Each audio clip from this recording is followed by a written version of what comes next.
ড্রাইভাররা মেরে চলে যাবে, ম্যাজিস্ট্রেট টাকা খেয়ে ছেড়ে দিবে, পুলিশ টাকা খেয়ে মামলা লিখবে। কেন এই বিচার? কেন জামিন দিয়েছে এটা কিন্তু ফ্যামিলি জানতো না, এটা ফ্যামিলিরে জানানো হয়নি। এটা কেন কেউ জানায়নি? এই যে জামিনটা হয়েছে ফ্যামিলি জানতো না। কিভাবে? হয়তো নিশ্চিত এখানে কোনো নেতার হাত আছে, নয়তো টাকা ঘুষখোর টাকা খাইছে, তারপর গিয়ে জামিন দিয়েছে। আমাদের প্রত্যেকটা মানুষ আসামি কোর্টে প্রডিউস করার পরে আমাদের পুলিশের যারা থাকে ওইখানে কোর্টে আইও সব সময় বলবে যে তার হচ্ছে জামিন না দেওয়া হোক। জামিন কিভাবে পায়?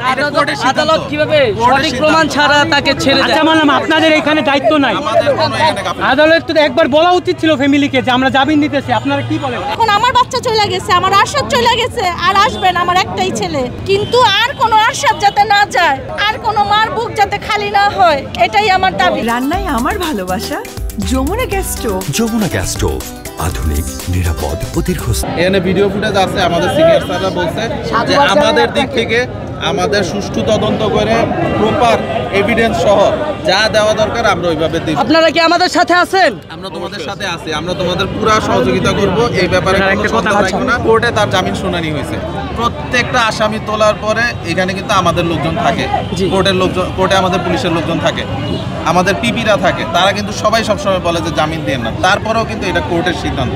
কোর্ট যদি মনে করে যে না তারা জামিন দেওয়া যায়, কোর্ট দিতেই পারে।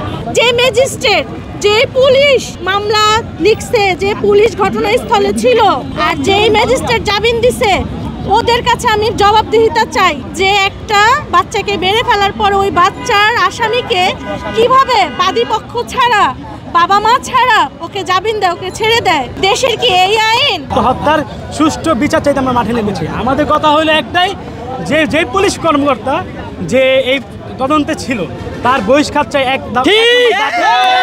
আর 2 নম্বর দাবি হলো আমাদের যে আসামি আছে ওর অতি বিলম্বে গ্রেফতার চাই আমরা।